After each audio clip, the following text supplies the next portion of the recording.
We're live on YouTube. What's up, YouTube? Yep. All right, and we're ready to go here. All right, let's do this. 3, 2, 1. What's up, everybody? We're finally back. Yes. The Life on Life's Terms podcast. I'm Tom Robinson, grateful recovering addict. And like I say every time that we're here, which has been a while. Yes. We're not affiliated with any 12-step program. In other words, they are not responsible for anything that happens here. Yes. We're all individuals, and this is our own opinions and experiences. Absolutely. My name is Chris Mandeville. I'm a man in long-term recovery. We are here at a New Way Recovery Center in Quincy Ave in Quincy, Mass. They graciously let us come here and do this podcast for you. And, you know, our thoughts and prayers are with some of the people that work here. They're going through some things in their family with illnesses. And, you know, this COVID is taking its toll on everyone. Yeah. And just like it's just like alcoholism and addiction. No one is exempt from this. Yeah, you know, that's right. It's just running rampant through Yale or jail. Yeah, everyone from Park Street to the park bench. Doesn't matter. Rick, if you could pull that mic right up close to you. Yep. Alrighty. So tonight we have keep it as close to your mouth as you can. Rick. He had contacted Tom, right? And, yeah, Emily.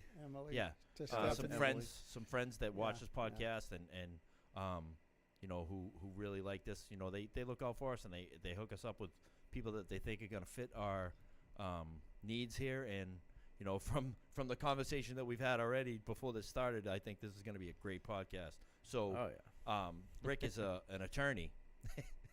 And believe it. Believe it or not. So in conversation, he's like, "Oh yeah, when I was in jail," and I was like, "What?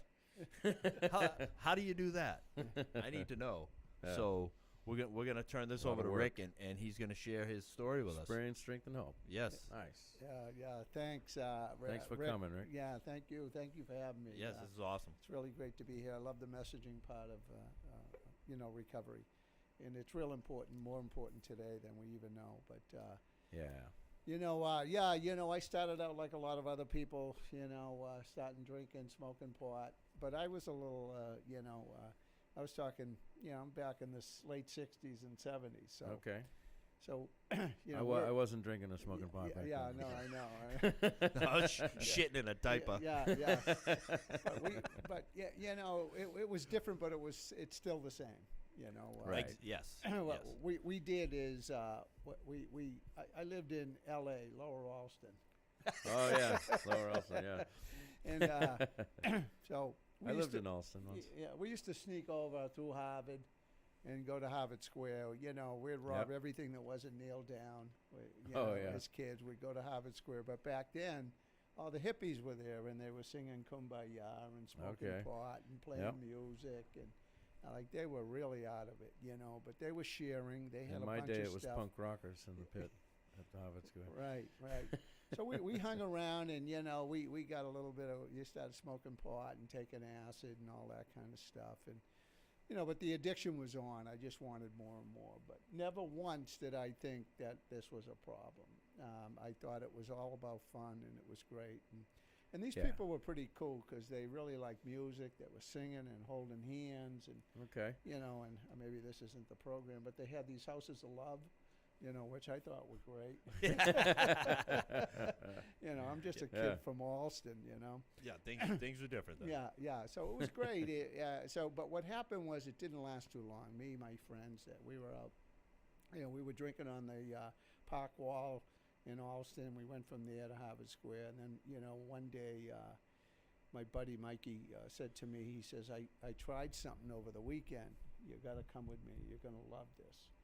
So we cut through, went through Harvard Square, Kendall Square, over to Mass Ave to Marlborough Street, and I remember going up this third floor walk up, and I walk in the door and I look in the right-hand side, and there's a woman like leaning over, nodding out, and like she's stoned with a needle in her arm.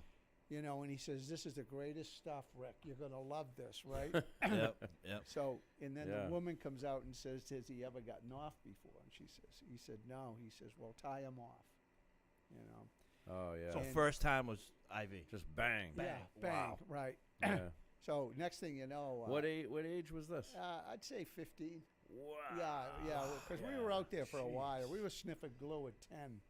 And that's the thing. Like back then, when you were younger, Yeah, it happened, and then people like myself and Tom, we were a little older when it happened, but now it's back that way Yeah. again. So- Kids are getting high at 14, 15, 12. So listen, parents out there, okay, there is hope. Sniffing glue at 10, attorney. Yeah. like they say, you can do anything you want around here. Yeah. I'll tell you, Put in the time and effort. when people tell me that they did dope at 15, it gives me the willies because I just know how unprepared I was at 23. Yeah. 15, like, Yeah. yeah. But everybody was getting high on something because it was the Yeah. 60s and there was riots and the mm. march against Vietnam and Yep, you yep. know, it was a drug addict's paradise actually. You know, Yeah. because everybody wasn't paying attention. Mm. And nobody knew what was going on. Like my parents, I came from a great family. Dad, firefighter, stay-at-home mom, 5 kids. Mm. Mm-hmm. St. Anthony's, she, would have the rosary beads and the St. Jude medals and, Yeah. you know. Yeah. But, she didn't know what was going to happen. She didn't know that this stuff was that dangerous and was Right. going to damage your life and your community. Right. You know? Right. They didn't know, and so it snuck up on a lot of us. So I shot the dope. I got a little sick, but after I got sick, I loved it. Oh yeah, I I was remember done. that. I I was remember done. that night when I got vomited for the Yeah. first time. I think the only time I only did vomit once. Oh. Yeah, gross. Yeah, so it was good from then on. All the marijuana and the drinking all got left by the yep. side. So we started. Waste of money. So we started buying dope, and we were buying heroin and lots of it. It wasn't as powerful back then as it is today. There was no fentanyl. Right. We were buying bundles of dope, 24 bags. Shooting 24 bags a day, and Yeah, that's how it was when Oh. I was Yeah. using. stealing everything though. So now we have to Mhm. support these habits. So we have to come up with things that we know how to do and do right. Yeah. And we used to do a lot of stuff. We ended up with some really nice gigs, and I made a lot of money. I had this thing, I just loved it. I used to steal Volkswagens. Oh yeah. Wait a minute. So I stole the Volkswagens, but I had a deal with this guy who worked for a Volkswagen dealership. And he had tags from Europe, and I took tags from the cars that we stole, and then we Okay. traded them. So I punched the numbers. I had my own little stamp, my bill of sale. I had a punch set. So you're making your own VINs. So I'm making my own VINs. Wow. But so then I I'm no, bank robber or shoot 'em up guy, but I'm pretty smart about this stuff. So I put a little index card up on the bulletin board at BU, and I'd go into BU with the books under my arms like I went there. Yeah. So I put the little thing up there, and it said Volkswagen, call this number between 5 and 6, $4,500. Yeah, and it's probably a payphone somewhere. I'm shit-faced in the payphone. Waiting to get high, and they call, and these are the smart people, Yep. Yep. from Yeah. college. So they're calling and they're saying, I saw your ad. I'm kind of interested. I don't know if I can pay that much money. And I'm thinking, okay. And so the guy says, when can I come test ride the car? I says, well, I'm not available today because I'm going to Kenmore Square. Well, that's where the dorm was. And they'd say, well, that's where I am now. I'd say, well, I can swing by. You can take it for a ride. I'll pick you up out front, And they'd go and they'd drive it, and they'd say, well, I have to talk to my father. And I said, all right, I'll meet you back because I'm actually moving. So I'm packed up. I'm ready to Yeah. go. Yeah. We gotta do this today or not at all. Yeah. So they called, and the father, my father says it's not worth $3,500. It's only worth $4,000. I says, you got me. All right. Give me I need a cashier's check or a certified check because I'm moving. So what bank do you use? I'll meet you there. And they'd write the check. Oh my God. for a fucking hot box. Yeah, a stupid Volkswagen. Yeah. You A know? Beetle. Which so today's we- money is probably 15 grand. Yeah, Yeah, but what yeah. happened too, though, it got worse, and those driving without authorities became more and more, and in the end, I had started doing. They started arresting me for grand larceny because they caught me changing the Oh numbers. yeah. So Oh, so it was a little different then. But what happened was too, like everything else, we were shooting dope. It wasn't working. We were buying pills on the street back then. It was Dilaudid, morphine, blue morphine, Demerol. Yeah. No different than Oxy, just a different name. Yep. So I said, I don't know about this. I don't like having to go to Mission Hill and Roxbury and Dudley Street and everywhere else. Why don't we just go to the drugstore at night? So Drugstore cowboys. Yeah, so we started robbing Oh, no. drugstores at night. This is OG shit Yeah. right here. I think I've seen this movie. Yeah. Yeah, So he inspired it. But it dude. was interesting because you'd go in there and we would have those fucking trash bags, but you can't really see this first time. We're just getting used to we're perfecting the art of robbing drugstores. Yeah. So we'd go in and then I said we can't do it this way. We're grabbing Maylocks, all this stupid stuff, Yeah, Right. yeah. So we started going back out here. Actually, we were going here because you could get prescriptions for methadone pills.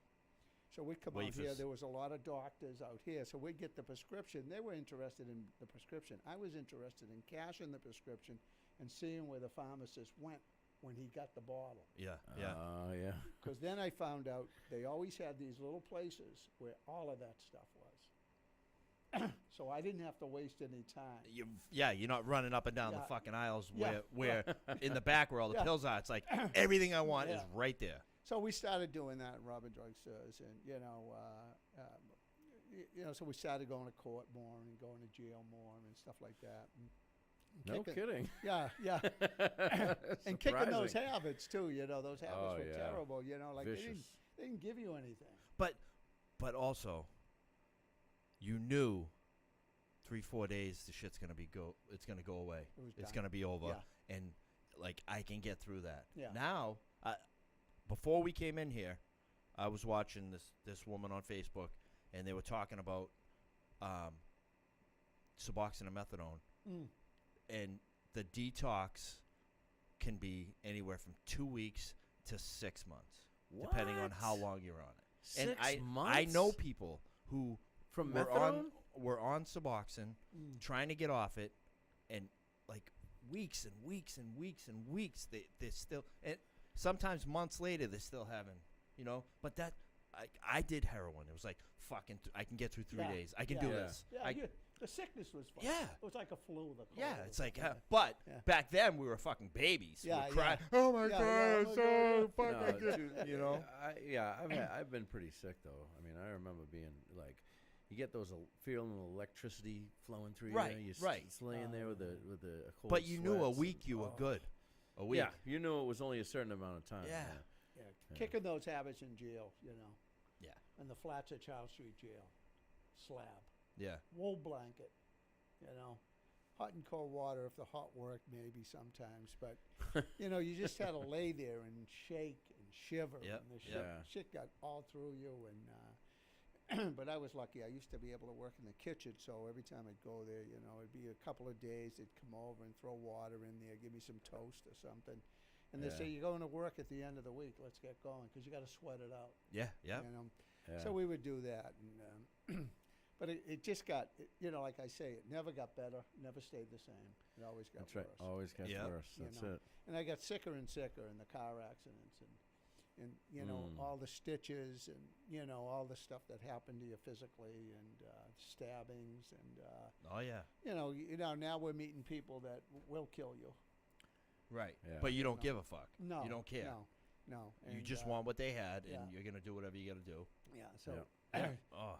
Yeah, so no good, but I tell you what I did do because I come from a family of recovery, and a lot of my family. I came from a family of 5 myself, but my mother's family was of 15, Wow. and Okay. half of them were drunks, and half of them were, at the cookout falling down, smashing cars up, Yeah. and stuff Yeah. like that. So I was no stranger to addiction, and or so, recovery. Yeah. So when I was going to meetings, I mean, when I was going to jail, I would actually, because you could get out of your cell if you went to AA, you went to church, Right. you went to Yeah, same. GED. I got my Yeah. GED in Deer Island, and I remember, we had made a bunch of home brew, and the commissioner was having an event on Deer Island. So, we were in the kitchen, so we went down to there 2 days. We were going to be serving, helping them serve. So I put my home brew on the sunroof of the extension of the house in the sun, because I was afraid someone's going to steal it on me, because a Yeah. couple of guys knew where it was. Yeah. So, so I had it there, and so he's bringing in all these people, and they're socializing, and all of a sudden you hear pop, Oh, the pop, bag. pop, and it starts dripping down the window. You didn't burp it. So the next thing you know, they line all of us up, and they say everybody's going the hole. And the shit stinks. And they said, and everybody looked at me like, we're not going the hole because of you. Right. you know? Right. So I That's knew right. the right thing to do was say it was mine. Fess up, yeah. You know, so I went to the hole, and I keep saying 19 days. I don't know why it was 19 days, but I was there, and it was a shit bucket, no running water, Deer Island. Yeah. Oh, yeah. Yeah. Yeah, people have no idea. Yeah, the plant Yeah. was that the lockup was in the plant, and it was like a dirt floor. All right. Yeah. I mean, this was bad. Wow. I mean, this is how bad addiction is, though. Okay. So there I am with the stainless steel shit bucket. Yeah. My buddy's bringing in the shit bucket, right? They change the shit buckets out. They'll go down the tier and grab your shit bucket. He gives me my shit bucket. It's got home brew in it. Oh, no. Isn't that the best? Oh, my God. Addiction doesn't care. Right. It No, does that's not right. care, That's right. So a lot of stuff like that happened, and but in the end it got real bad. I got real sick, and like everybody else, and I wasn't welcomed anywhere. Yep. That Right. was it for me. Yeah. You burn all those bridges. No one wants to talk to you. Yeah, I was going to jail more often, and I was staying longer. 6 months, 9 months, 18 months, and but in the end, I remember getting out, and I knew I was screwed. Like I knew I wasn't going to be able to stay out. I just couldn't do it. And Yeah. and I couldn't. So I was back in another 28 days, and You realize the powerlessness at some point. And that was the way it was with me. I was like, my last run was like, there's nothing I can Yeah. do. And there's Yeah. nothing I wouldn't do. yeah. It's like, Yeah. I'm out of control. Yeah. Completely out of my own control. Like, Yep. scary. That's the scary thing. Yeah, but then when there was all these intervening things, like I said, I was getting out of my cell. I was going to AA. I remember down Deer Island, great guy from the Winthrop group. He'd come in, they'd put the meeting on, so I'd wait for him at the door because he had street cigarettes. He smoked Camels because I'm rolling cigarettes Yeah, at this yeah. point, right? Yeah. So he'd come in, and I said to him, "Hey, how you doing? Hey, oh, good to see you at the meeting." He says, "Yeah, what are you doing in the back?" I didn't know what he meant at first. I says, "Hey, is there any chance I get a couple of those cigarettes?" He says, "I'll give you 4 if you sit up front." This is how bad addiction is. You know what I said to him? I can't. He said, "Why?" I said, "Someone might see me." He says, "You're in fucking jail." Yeah, exactly. Like, what are you thinking? Like, Yeah. the addiction was terrible. Yeah. So things like Because that. you knew addiction was bad, but you knew that people who you associated with, if they seen you in recovery, that could be worse. Yeah. You know what I right. mean? Fear of what other people think. That's Yeah, you know? no, absolutely. And but things started happening. People started dying. People started going to jail. People started doing stuff. And I was with all, I wasn't exempt from all that. I was just catching short time, mostly house time, one state time, up at Concord Farm. But so what happened though? I remember I was in jail waiting trial again, and I had a little system going for myself too. I remember a Harvard lawyer came in one day, and he started, for an arson on a fucking Volkswagen. I guess it really wasn't me that time. So they had it, and he's coming in. He's telling me all about they violated my constitutional rights. I says, "Relax, buddy. It's okay. I know what I want to do." He says, "What do you mean?" I says, "Let them hold me. Bring me back in 3 months." because then I'm going to ask, because then I'm in Charles Street where everybody I know, my mother can visit me. So he says, oh, that's crazy. We're going to fight this all the way to the Superior Court. I says, no, we're not, because I'll get 5 years in Superior Court. What are you doing to me? He says, please, dude, don't stop. I told the judge, fire him. I don't want him as my lawyer. Wow, no kidding. You know, so I ended up doing stuff like that. I just knew I was safer, like, in certain places. It's pretty bad when you're safe in jail from yourself, you know. But, you know, I was up there one time waiting trial. My sister come up, and, you know, my family was always good to me, you know. And my sister came up and told me, I just want to let you know that my best friend, he got shot in a drug deal, and he's dead at 19. Oh, that's a tough thing to hear. But you know all this stuff. You know, active addiction doesn't mean I mean, recovery doesn't mean you're just not using, but it takes a long time. So even if I wasn't using, I was still thinking of using, and things were tough. My head was full of shit, you know. Yeah. And I couldn't deal with it, so I didn't deal with it, you know. And you know, until years later. But then, same thing happened again, and it was a year or two later. You know, when my family was visiting, and they said, "You heard what happened to your buddy?" I said, "My other friend," and I said, you know, I said, no, what happened? He said he had killed somebody. Oh, really? And he got a life sentence. Oh. So, you know, and I'm starting to kind of get it a little bit. Yeah. Not a lot. Yeah, the consequences are starting to... You know, some of the so people... becoming aware of it. Some of the people in your life are coming in, whether it's a CO, whether it's a family member, and Yeah. you're getting the shit kicked out of you, too. So it's becoming obvious a little bit. Yeah. You know? And I remember going to the infirmary, and back then they would give you Talwin. It's like a pain thing, you know. Yeah. Then. So we'd go to the infirmary, and I'd tell them some story about a toothache. You know, I need this, I need that. And the nurse who knew me from being there, and she said, I'm not giving you anything for the pain. You don't have a toothache. She said to me, what's up with you? She says, you don't look good. You're acting right. I says, I just found out my second best friend just got a life sentence. I says, I don't know how he's going to do that. You know what she said to me? She says, what do you think you're doing? Yeah, on the installment plan. On the installment plan, She said, you're doing it on the installment plan. She said, Rick, you're always here. Yeah. I was devastated. When I went back to my cell, I thought about that. Those are one of those moments when you put the head on the pillow, nobody else is there. Right.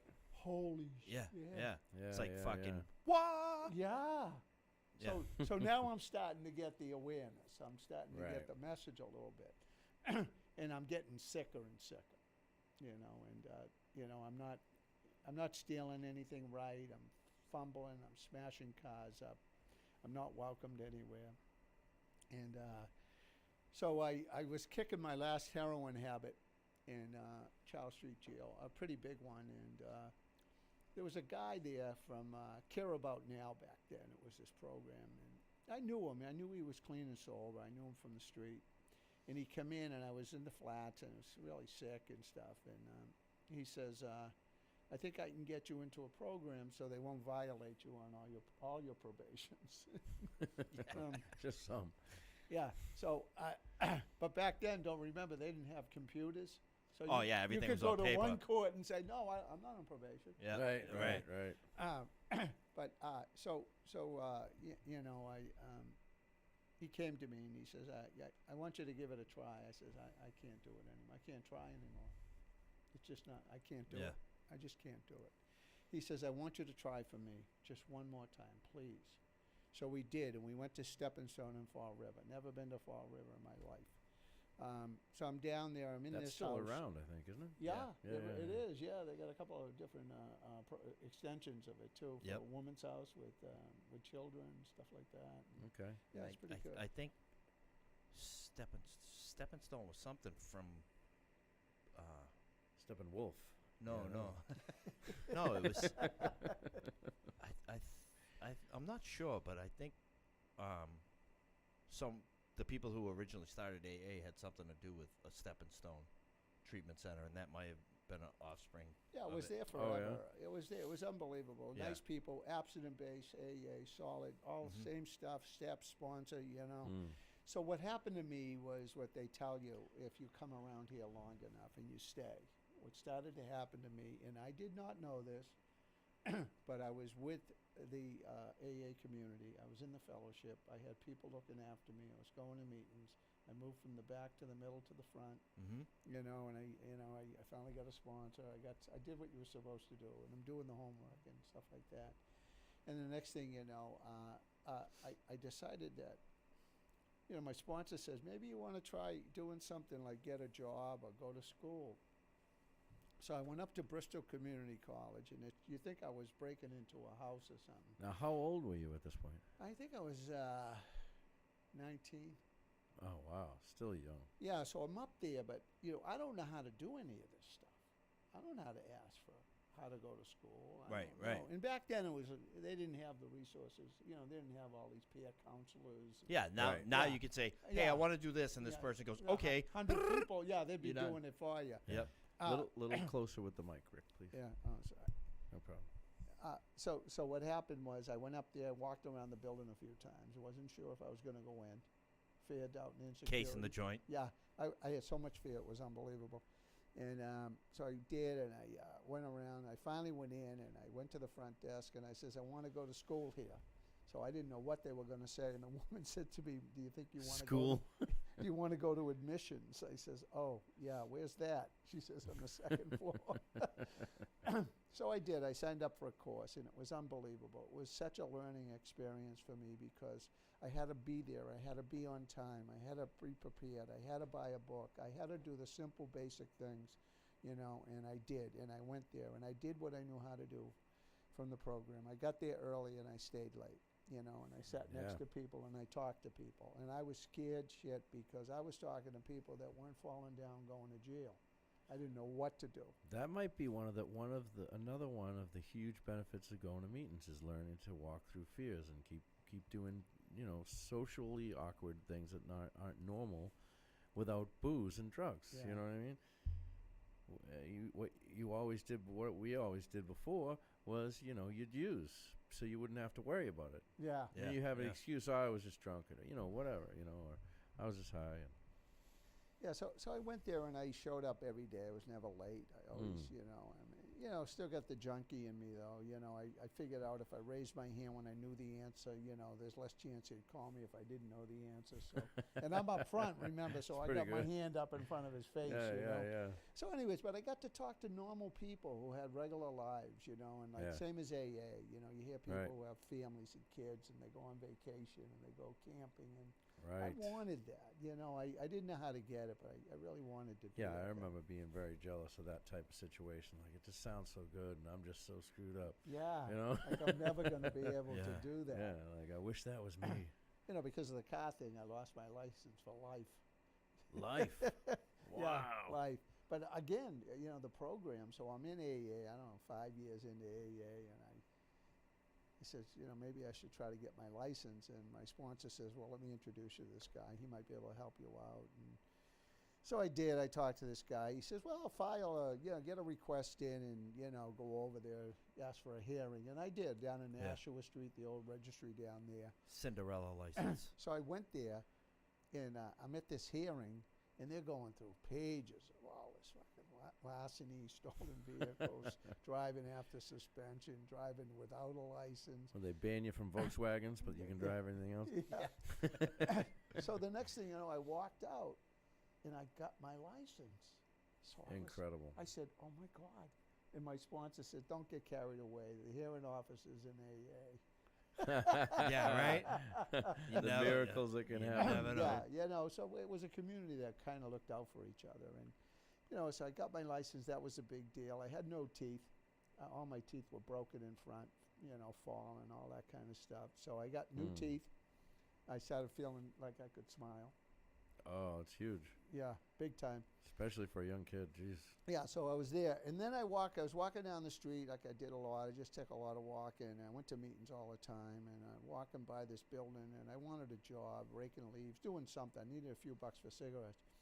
So I walk in there. There's balloons out in front of the building, and they're doing all this stuff out there. And I walk up, and I go in the building, and the woman says to me, are you here for the Big Brother program? It was the Home for Little Wonders. I didn't Oh, know it wow. was. No kidding. So I go and of course, as being an addict, and I said, yeah, sure. Yeah. What's that mean? Like, I want to know. yeah. You know, give Yeah, me, exactly. you know, I'll do That's whatever what I'm it here takes, for. you know. And so I, you know, they didn't do Corey's back then and stuff. So I filled out an application. I ended up with this kid from Nantasket who had a parents and had a family, but they got washed out in a hurricane. So he was there and his family was displaced. So he was my little brother. And It's cool. so I used to go over there, and he taught me so much about life. Oh, yeah? A little kid. A little Yeah, kid. yeah. No You kidding. know, I had to ask the guys in the halfway house, can I get a baseball glove? Does anybody know how to, you know, can you? So they got me gloves and a ball. Because you guys were probably mentally the same age. Absolutely. yeah. Absolutely. I mean, he didn't have any fear or insecurity, though. I did. Yeah. I Yeah, was shit in my pants. Yeah. So I did that, and that was great. And so these were all little things. And then the other thing that happened to me, which was so small but so big, was I kept walking by this ice cream store. And, I mean, this is just, this is what happens in sobriety, when you grow in sobriety, in the fellowship. And I couldn't go in that store and buy an ice cream for the life of me. I watched everybody else do it. I didn't have, you know, I just had so much fear. I never done that, like, you Right. know. Sober. So Yeah. I kept walking by it and kept walking by it. One day I said, I'm going in. You think I was robbing a drugstore, Right. you know? Right. Yeah. So in I go and I buy the ice cream. And I did it. I accomplished. I mean, I did it. I paid for it. And I was walking out the door, and it was summertime. It was like 85 or something. It was hot. So I'm walking down the street, and I kept looking at the ice cream. I was so impressed that I bought this ice cream. Little but big, you know? Yeah, Yeah, what a right. contrast. A guy from who's in Deer Island Yeah. stealing cars and Say all those God shots. Yeah. So, you know, and that meant so much to me, you know, and I was able to do that. And then the day came where the shit fairies got me, you know, and my addiction was kicking in even though I was going to meetings. You know, those days they talk about. oh Yeah. yeah. We all have them. So I went to, the guy's name was Fred. He was like the house manager. He wasn't a therapist. He wasn't a recovery coach. He was just sober. Yeah. it was just Overnight Fred. staff Yeah. or fucking. Yeah. He was a babysitter, basically. Yeah. So he said to me, how you doing? I says, terrible. It's never going to work. I can't do it. I can't stay here. You know, he says, oh, really? What's happening with you? I says, it's just, you know, I'm confused. I don't know exactly how I'm feeling at all. I really feel like I just don't know how I feel. It's just terrible, you know. And he said to me, well, what have you been doing? So I started telling him, I'm a big brother. You know, I'm going to Bristol Community College. Oh, and I got my first job selling light bulbs on the phone. The company was named Torch. And I used to sell light bulbs that were guaranteed for life. I sold a zillion light bulbs, right?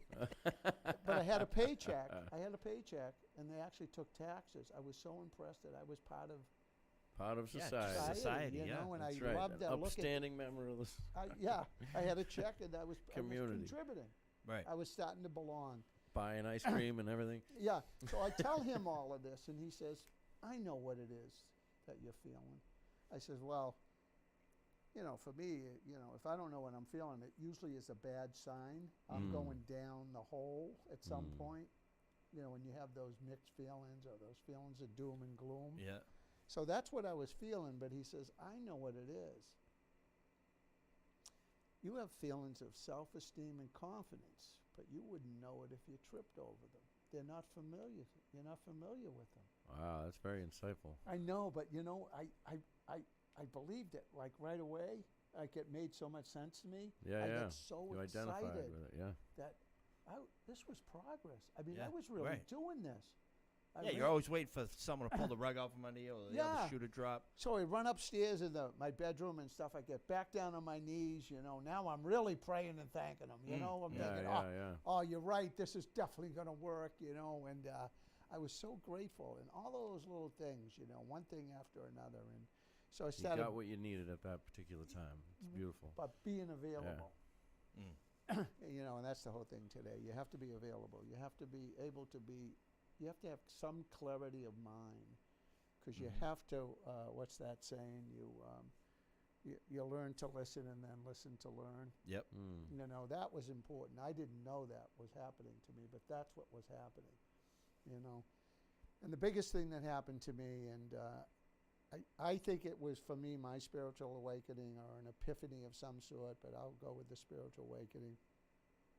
My mother was the best thing that ever happened to me. She never passed judgment on me no matter where I was. She would visit me everywhere from Deer Island to Charles Street to Mass Mental to halfway houses, never smoked, never drank, never swore, had rosary beads around her wrist, you know. Yep. And she'd come into the jail. They all loved her, the guards and stuff. They'd say, you can go over and sit next to him, you know. And she'd put the scapular medal on me, the St. Jude medal on me, you know. Oh, yeah. And Just praying that it's going to work. Please. Then she'd say, well, you know, my sisters were all lighting candles for you, Richard, and, you know. But never said I was a loser, never said I was not going to make it, never said I was a piece of shit. Oh, it's unbelievable. That's important. Yeah. All the stuff that you told yourself. Yeah. That's called unconditional love. Yeah. Yeah, and that's what kids need. That's what people need. Yeah, and I don't want people to confuse that with enabling. Right. That was not Right. enabling. Right. My mother never said, oh, I'm so sorry you went to jail. She never did anything like that. She just told me, we have hope for you and you are definitely going to make it. So she's down in Fall River. She gets on the Greyhound bus. She goes down there. She doesn't drive. You know, she goes to all of that to come see me, you know. Yeah. And she's sitting in the living room with me. She put her hand on my knee and she said, Richard, I know how hopeless and helpless you must feel, but I want you to borrow my hope until you get your own. Oh, it's beautiful. I was done. Yeah. I really was done. Like I looked and listened to myself. Now, don't forget, I had those little awakenings. Yeah. You know, and I started to feel like I might be able to actually do this. And so I started feeling a little better, like, I think so, you know, you know. And so, you know, I stayed there for 14 months, which I never stayed anywhere like that. Unless you, Yeah. unless it was fucking locked. Unless it was jail. So, and, you know, and then I make my way down back to Boston, and I come back to Boston, get a rooming house. I get on mass rehab, get my food stamps and shit. And I go up, sign up for mass rehab. I go to Boston State College, not there anymore. It's part of UMass now, but it was where the art school is down there in Huntington Ave. Oh, yep. Yeah, it was fine. I was That's in the all right. right school for me because everybody that was there was, you know, nobody was a genius from Harvard or anything. So, you know, and I took courses. I did all the stuff I was supposed to do, and I loved it. And, you know, it was such a challenge to learn about all the stuff I never had learned about as an adolescent, you know. Yeah. And particularly relationships with the people and the teachers and, you know, people caring for no reason. Imagine that. Just to care. Yeah. Not because they wanted anything. Right. But the way we think. Oh, my what the God. fuck's this, what's this one up to? What's this one scheming? You know, because that's how we thought for years. Like we never did nothing for nobody unless there was something in it for us. Yeah. I mean, the wreckage of the past is terrible. Yeah. Luggage. I had a U-Haul full of stuff, you know. Yeah. And it really weighed heavily on me. But so I stayed there, you know, and you know, I went to school. We started a meeting. Me and this guy Dick. So you were still doing meetings, heavy. Heavy time. meetings outside, but we started one in the school twice a week. You know, I That's started cool. doing that. We got involved with the grapevine back then, and did a lot of grapevine stuff. Yeah, it was really cool. And you know, so I was okay, you know, and I was going to meeting. I met a really nice woman in the program. You know, married her, and you know, we were going to meetings all the time. And her dad was in the program. My dad was trying to get in the program. He hadn't gotten in the program yet. But so, you know, I'm going there, and next thing you know, I graduate scholar of the college. Now, what does that mean exactly? I don't know. It was not Harvard. It wasn't Harvard, but I got like $15,000 scholarship. Oh, beautiful. Yeah. So, but you had to use it for a school. I thought they were giving me the money. Yeah, right. Really? Yeah. Well, where do I get the check? They says, you don't get the check. Yeah. You know? So, I mean, a lot of that stuff doesn't go away when you grow up in the street. Oh, yeah. You know, I still have a lot of it today. I kind of just don't talk about it. But anyway, so I graduated, and I went to work for Family and Friends of Prisoners in Dorchester. Now, I knew those people. I knew a lot of those people over there. We did a lot of stuff for people behind the wall, as for families. So we were accessing, prisoners and rights and visitation and stuff. And I'm meeting all these lawyers that represented me, Oh, So, yeah. Yeah, so I'm seeing them and talking to them, and they're talking about D hearings up in Walpole and Norfolk, And I'm saying, yeah, but this is what I would look for and look for. They said, maybe you should go to law school. Again, okay. Yeah, right. Sign me up. Where do I sit? Yeah. I don't, it's that mentality. I can do anything anyway. And there's where the 15 grand goes. Yeah, so the 15 grand's going there. So now I'm applying to law school with 12 felonies and 14 misdemeanors. So this isn't looking good. This is, but I tell everybody today, to this day, because I'm still amazed. I know a lot of people told me I was never going to be able to go to law school and never practice law. I didn't hear that. You didn't listen to Right. it. Yeah. Good. That's good. Because I was in the program. Everybody good I stuff. had around me was telling me, you can do this. Yeah. They're telling me all this, oh, yeah, everything is possible. That means everything, Rick, know? Yeah. So I'm just going with that. And, I hung around with all the people that manifested and contemplated and just pushed that shit forward. And, so I was kind of immune to the negativity of it. And they were close to right. I went to a lot of law schools, and they laughed at me. And they flew me down to Pennsylvania, at University of Pennsylvania, and the dean is sitting there with me, and my father-in-law was with me back then, and we took the trip down there and everything, and he says, I just had to meet you. I said, why? He says, what makes you think you have the right to go to law school with your future, with your background? Yeah. What an asshole, The right? What makes you think you have the right to? Yeah. So Wow. I had already believed I had the right to, but that That's was a weird Yeah. concept. And then I went, I lived in Alston, right? I robbed Harvard day and night over there. So I figured I'd go to Harvard, right? So, I don't know how to do any of this. So I get my application. So I figured I'm going to bring it over there in person. What better way to do it, right? Just go right up there. Yeah. So I go there, I find the law school, I go upstairs, and, I go into the dean's office, and, Mabel Sable's sitting at the desk. Can I help you? I says, well, I have my application. I want to be able to drop it off. She says, okay, you can leave it over there. I says, yeah, but I have some things that really need to be explained, so I really need to talk to somebody, that need to really be articulated, and they can only come from me. She says, well, we don't give interviews at Harvard. I said, oh, shit. So then I'm walking out, and the dean's door's open. So I just kind of lift. Yeah, I did. I did the little knock. And I opened the door a little. I says, hey, I'm just in the neighborhood. I dropped my application. And he's telling Mabel, who is this person? Call security. Why is he in my office? Yeah, oh, my God. So I didn't get into Harvard. But things really took off for me. You would be surprised, people in and out of the program. Tons of people out there that really do care. I had lawyers that came to my side that had represented me, and they were the first ones standing up straight and writing me letters and telling me you can do this and stuff like that. And we did it. And I finally got into Northeastern Law School, and it was the perfect school for me. Pass fail, no grades. Oh, yeah. Oh, yeah. Yeah, study groups. I was great with groups. I brought the donuts, the coffee. Oh, yeah.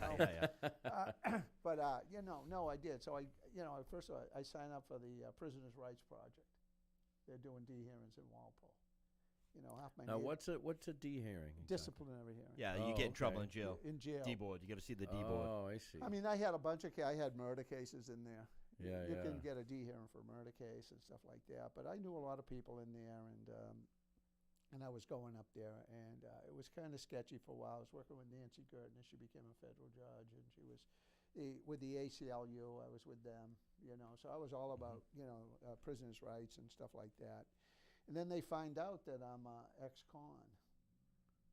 So the next thing you know, I'm going into Walpole, and I'm in the trap, between the in the inside. And Sally Port, they call it. Sally Port, yeah. so I'm in there, and they're not opening the other door. Oh, boy. An hour. Wow. Next time it was an hour and a half. And Scary. I'm in the Prisoners' Rights Project, so I tell them, they says, you're not going there anymore. They're going to set you up. They're going to do something, and they're going to ruin your chance to practice law. Wow. So they pulled No me. kidding. Yeah, they wouldn't let me practice. They wouldn't let me go up there. But I was up there. It was funny, you know. He has passed away since, but Danny Dappa, Danny Hurd, they were all in 10 block, and you know they just put the cages up so you know you get out for that half hour a day, and that you could run in a kennel cage. Mm-hmm. But we're walking down past them to go to the hearings, like that, and he sees me and he says, "Ricky," I says, "Yeah, hey, Danny." He says, "How much time did you get?" Yeah. I said, I'm a lawyer. He says, Yeah. "There's Fuck no you. possible way." Right. So then I ended up talking to him and stuff, and he told me my best friend who got a life sentence was over in Norfolk, and you should really go see him. And I was struggling with that. I really had a hard time with that. But I knew he was still using inside too. I heard stories. Oh, of yeah. that. So I went over, and I mean, his words. He'll tell you. You know, he says, you know, I brought the program to him. You know? Oh, cool. Yeah, I gave him what That's I awesome. had. You know, and Yeah. and that was important to me. So we had these AA pizza parties on Friday night in Norfolk. They let us do it. So Wow. so completely different ball game at Norfolk than it was. Where was the other Concord you going to? Walpole. Walpole. Walpole, yeah. Oh, yeah, Walpole. No, yeah, Walpole was really not great for anybody over there. But Norfolk was good. They had a yard. They had stuff they could do. And, you know, so we had meetings there, and it was great. And he was going, and one of the things, they had a lifers block, too, you know. And we were doing meetings, and guys were coming in. You want to talk about, you know, stop feeling sorry for yourself. Now, these guys are doing life sentences, double life sentences. They're not getting out. Yeah. Oh, yeah. And they're speaking about their sobriety. Right. Wow. But they're talking about gratitude. Wow. Like, I see my grandkids. Crazy. My Right. sister sees me. I built a dollhouse for my granddaughter. Yeah. You know, I mean, come on, really? Yeah, that's a testament to what this program gives you inside. That's right. Yes. You know what I mean? The That's inside right. stuff. Exactly. You know, and earlier you're talking about these spiritual awakenings, and like one of them is not enough to sustain your recovery. Right. You have to. That's why I like that. you need Yeah. to. You need to Yeah. keep having growing. those spiritual awakenings. Yeah. Yeah. You know, like and like it says in some literature, it can be of the learning variety. You know, like that's what that one was Yeah. talking about. Right. Now I get it. It's not You know, necessarily. I the don't know white light how many variety. times. Yeah, no, Yeah. a lot of that. A lot of it is Yeah. the learning variety, Yeah, I not like the white that. light. Yeah, Right. There's like I don't know how many times I'd be in a situation and be like, "That's what that guy was talking about in a meeting that time." Yeah. You know, bing, like light dawns on Marblehead. Yeah, I'm telling you, when I really remember fondly when I was hitting, 7 meetings a week. You know what I mean? And when this is all over, I'm definitely going to get back into it. You know, I really, when as soon as they clear us with this COVID crap, Yeah. I mean, it's going to be wonderful. You know, I really feel like it's going to be just a flood of everyone out and about. You know Isn't what I that mean? going to be great? That's going to be Yeah. great. Really is. So Yeah. the best part of this is another one of these awakenings. So, he's doing a second degree. So he's coming up to the parole board. I'm a lawyer. He hires me. He says, didn't hire me, but he said, would you do my parole hearing? Because you can have a lawyer on life sentence paroles. I says, yeah, be my pleasure. I was so excited about this. So I go to the hearing, and who's the chairperson but Joyce Hooley, who was the person that helped me with my governor's pardon. So she tells everybody on this parole board, like, you have no idea what's happening right now to us. Right. This is his buddy who he robbed, stole, and plundered with. Yeah. And here he is, been pardoned by Dukakis, and Wow. he's practicing law representing his friend. Service. It was so empowering that the only thing I could tell you was every member of that parole board was looking at me like, Yeah. Yeah. So you were a shining example of what recovery can do. Yeah, that's right. That's And what for it them. was. And- Right, because I got up there in my opening statement, which was right from my heart, and it was all about the truth, was I says, I want to start by saying he's responsible, he's taken responsibility, but he didn't wake up that morning and say, I can't wait to go out and take someone's life and ruin my life. Yeah. Addiction did that. Mm-hmm. Dead silence. Yeah. Wow. He got the parole. That's awesome. After how many? A lot of years, though, he did. Yeah, he correct? did over Yeah. 15. I think it was 18. Yeah. But that's As a and when you're talking about a kid. Right? Yeah, he was a Kid. kid when he went away. And Yeah. people can change, and that is the beauty. so. How of- long have you been of our practicing law now? experiences. 32 years, 33 years. And you've been sober Wow. how long? I've been sober. I was sober 32 with a 10. I had a 10 years in a relapse. So I've been Yeah. around a long time. I grew up in AA. Yeah. There's no other way I can explain it. And that's also what I decided was one day that I have to stop being, I relapsed because I thought I could do AA on Tuesdays and Thursdays. Uh-huh. I moved from the front to the middle to the back, and Yeah. I was smoking outside, didn't go back in. Mm-hmm.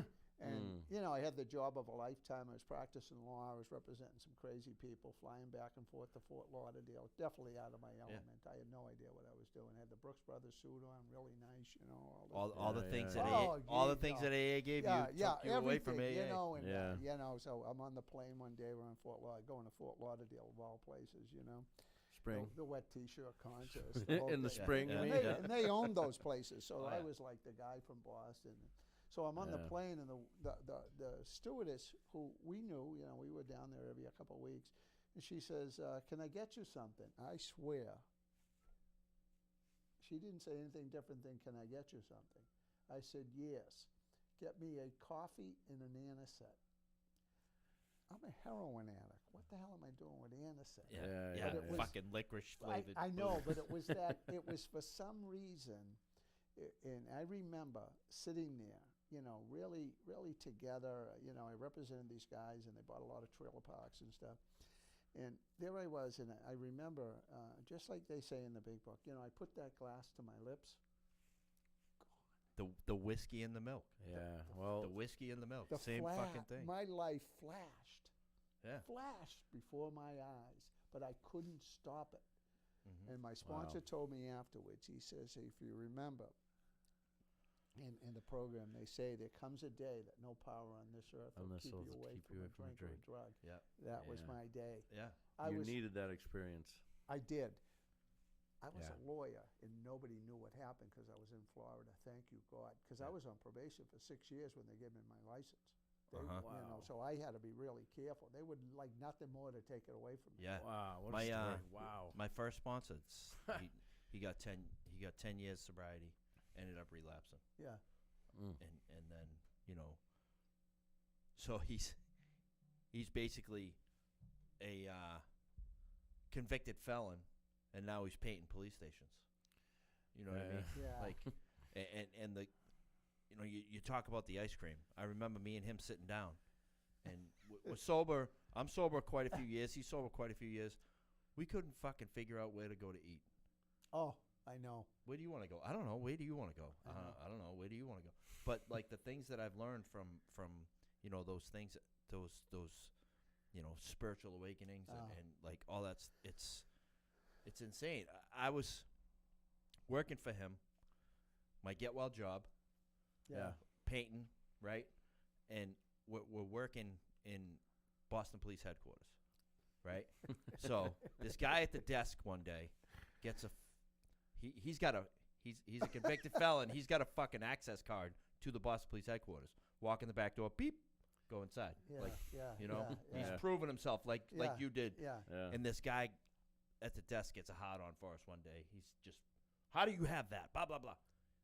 He took all our names down, ran all our names, and proceeded to fucking email our records throughout the entire Boston Police Headquarters. Oh, jeez. But something happened that day with the email, and they didn't go to everybody. Yeah. So a few of the people were like, they came up and arrested one of the guys right out of the thing for a warrant that was like 14 years old. Yeah. Wow. He had no idea he even had. And I remember walking down the hallway, and like the people that we worked for facilities knew exactly who we were, Yeah, of what we were course. about, and this big, huge detective, big black guy's walking down the hallway. He goes, "Yeah, what that guy did, that shit was illegal," and he just kept going. Yeah. And I'm like, "But Wow. I was okay. Yeah. I got 33 adult arraignments. Like Yeah. I'm like, I was fine with people knowing who I was. Right. Yeah. Like, yeah. listen, Right. I agree. It is, my friend Teresa says it all the time. It is what it is, Yeah. but it's not who I am today. Yep. Yeah, that's right. And Yep. it's like, But that's interesting too, because when I was in law school, I had a professor who was my mentor, and he was the one who really navigated me through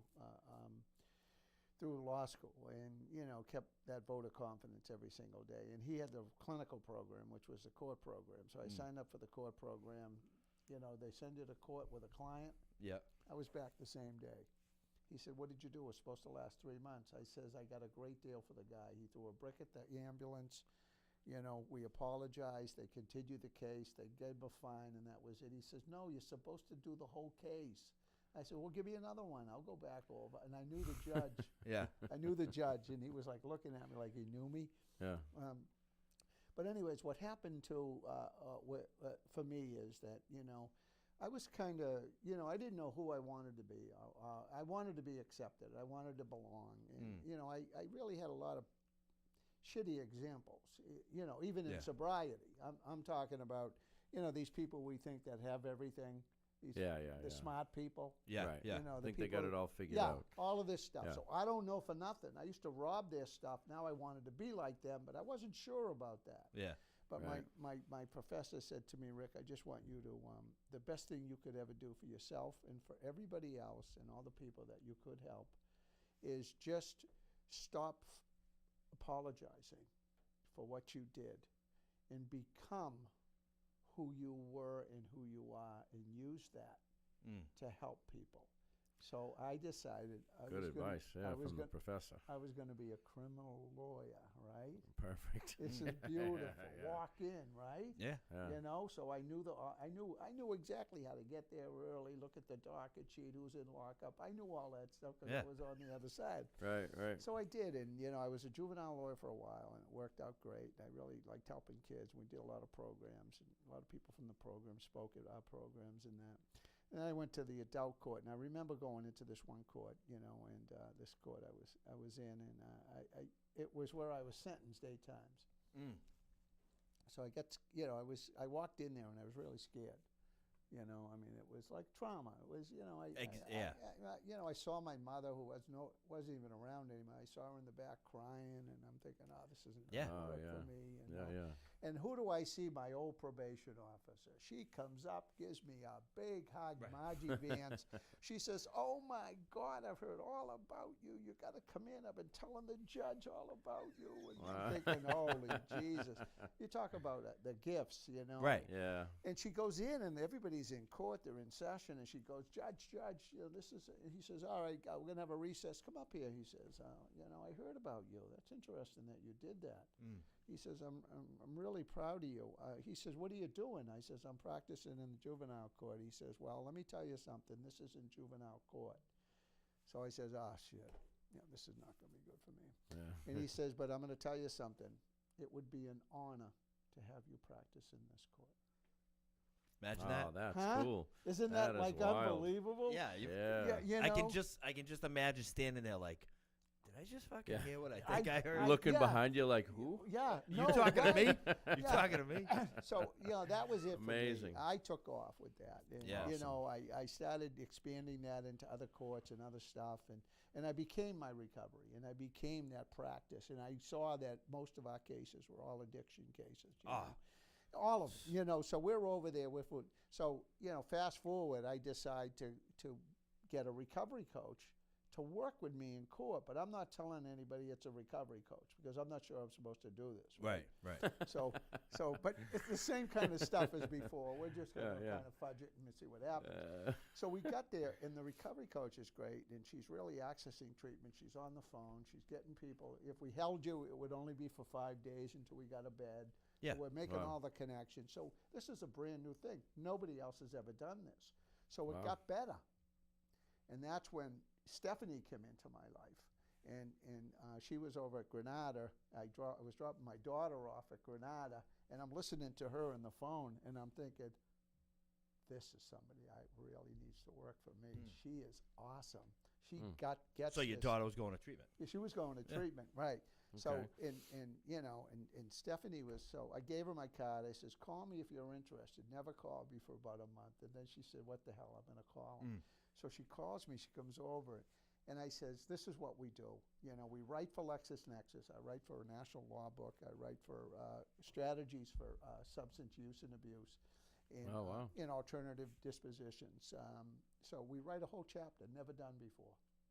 A law book that's just about addiction, alternative dispositions, and other ways to, deal with people in addiction. So she's there, she's with me, we're in court, and she's killing it. Like, she's on the phone. We're getting people that day into treatment, Right. And so we're trying to find out how to transport them, too, but I'm transporting them. I don't care. Yeah. I tell the judge, I'll take them, Wow. So we became very successful in the sense that not only to the court and the legal profession, but to the people we serviced. And I think one of the most important things is what you guys were talking about, what you'd like to see happen and, what you think you could do. Yeah. Is what happened to us, too, is that people kind of knew us. They knew Stephanie a little bit. She has a similar story as mine. So it was awesome, Yeah. So people would actually listen and trust us. Yeah, because you knew what you're talking, because you've been there. But Right. that was so important to That's get them awesome. to say, what did you mean, And so we were able to access that person, and we did. And the next thing you know, they're calling us, their families are calling us, we're following them up in the program, we're following them out of the program, and it's working. That's what no one has. Right. No one has, like, okay, you're going here, boom, that's it. You're written off. See you later. Yeah. No Right, follow-up. no follow-up, yeah. Like- There like always now- has to be follow-up. Like now with the recovery coaches, and if there's an OD, there's a cop going to the house. Yeah. Hey, I'm not here to arrest you, but Yeah. would you like some help? Yeah, this is You know? what we need. We need to we need to change the way we treat people in Yeah. addiction. But I had I was blessed to have Stephanie because she's one of us. I mean, clearly one of us. Yeah. Not just the addiction piece, but one of us. So I would be talking, because don't forget, I'm practicing law. I'm arguing for no bail. I'm arguing all these Yep, yep. circumstances. I get the hands going in the air and everything else. But the client would be walking out, and she'd follow her without me asking her, and slap the card on him. Give me your phone number. Give me your information. Where are you living?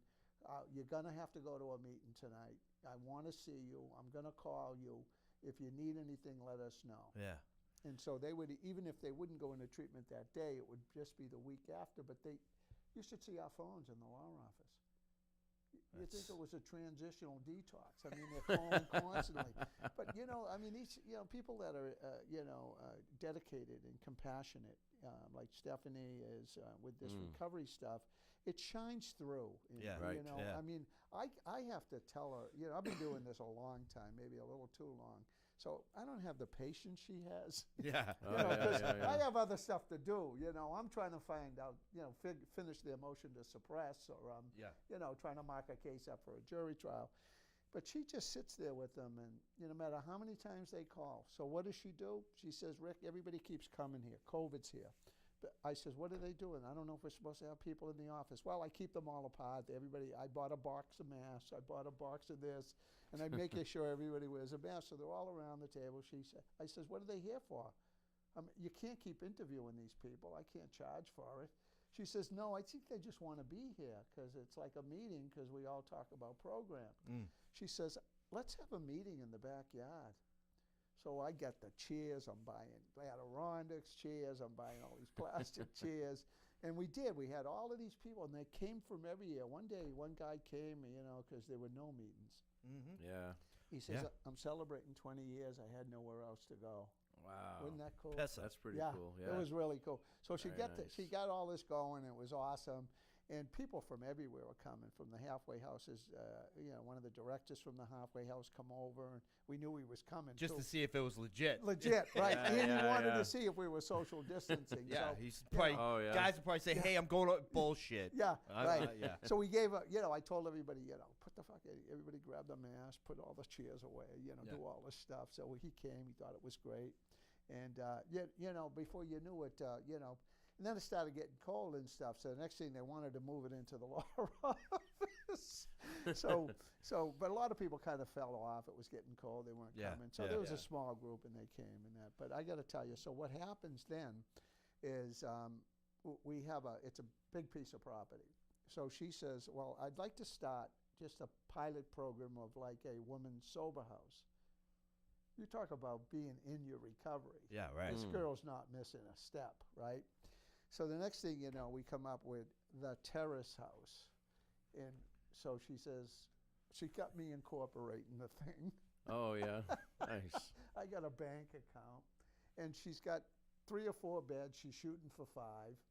And it works. It's really great. She's got some great access to people, and they come in and, they stay. And she's got a great program. She's got individual counseling groups like that. And that's the thing, like, the sober housing blew up there for a while, and it Yeah. was about making money. Yeah. It wasn't about helping the addict. No, this is, Yeah. these people are I am so impressed. It's like old time recovery for me because, when we came around, there was nothing else. So you had to go to AA or die. Yeah, Yeah, exactly. Yeah. But so we did that, and so we ended up with, and you talk about, coming full circle in your life, and I'm so grateful to my God and to God of my understanding in AA because Yeah. I got to tell you, I have recovery law. I have a website about law Oh, and yeah. recovery. That's your website. Yeah, but Recovery it's about accessing Law. It's treatment. awesome. It's about dealing with cases. It's about mitigation. For me, it's about reducing recidivism. Yes. I don't want people in the Right. system. I want them Right. out. And then, with Stephanie and them, they come up with this other whole thing. And, it's like you're in the thick of recovery because what we all know is the more you give away, the more you get. For sure. And it's a beautiful thing that you're doing because it's saving people and how many beautiful minds have we lost due to this disease? You know what I mean? How many advancements or artistic creations or just the production of the people who are addicts who lose their life or spend their life lost to addiction. What's the cost of that? It's unfathomable, Yeah, I just want to say to anybody who's listening out there too, and I'm nobody, I'm not unique, and I'm not special. I grew up in a blue-collar family. I became addicted to heroin at a real 15 years old. I lost everything. There was nothing else for me to lose. And I was able to, through the grace of God in the program, I was able to become an attorney. And it doesn't mean people could have to become an attorney or whatever, but everything is possible, and that Right. means all things. Right. All things. The program opens that door for you. And, we just got to get over those feelings of less than, not Yep. feeling worthy, and feeling it's the most loneliest disease, Yes. And, we don't have to be lonely because we have a community. We have a fellowship that nobody sure. else has. I don't know where else you go. I went to Bridgewater, but I was on the other side Yeah. for Yeah. the criminal. Yeah. I went to Bridgewater. Did you go on the criminal side? Yeah.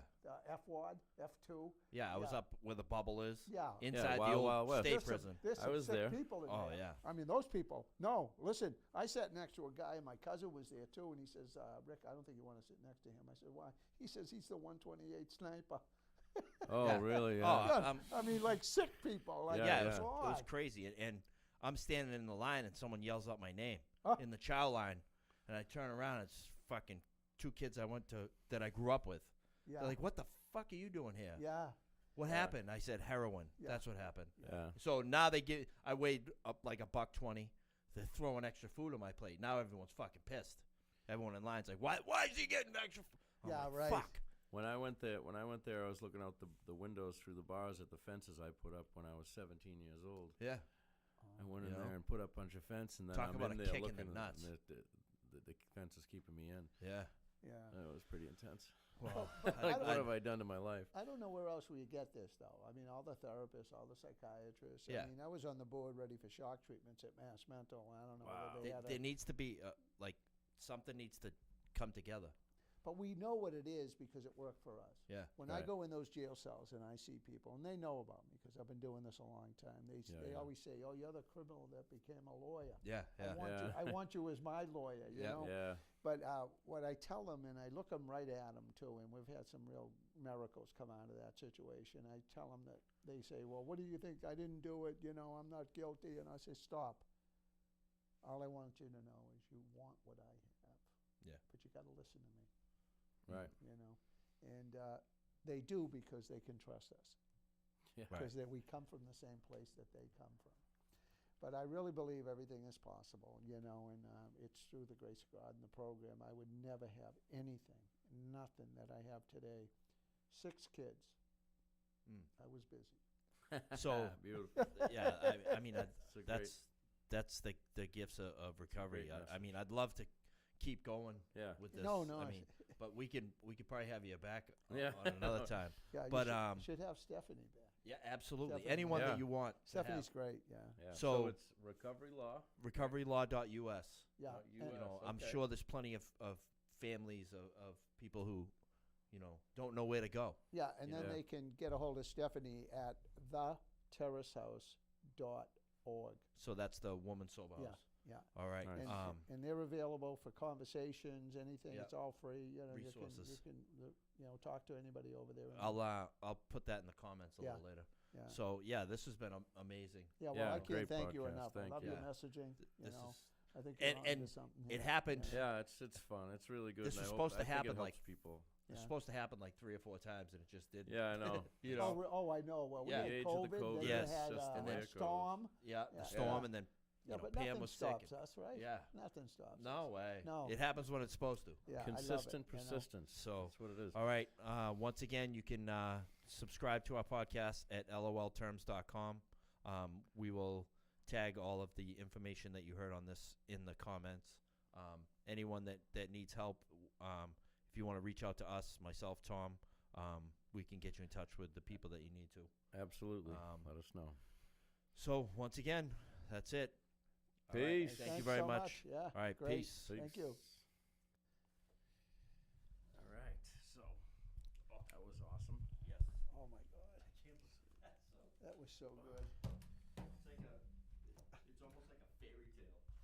That's amazing. I What know. an amazing story. Yeah, you know, you should have seen. That's why I told you the story about the parole board. They couldn't fucking believe it. You know, I mean, because a lot of them didn't understand addiction. You know. And that's the thing. Most of the people don't realize. You know, yeah, it's they think it's a choice. I shared a video on Facebook the other day of Yeah. this doctor. Yeah. What's Mate? Mate is he's a psychologist, and like the take he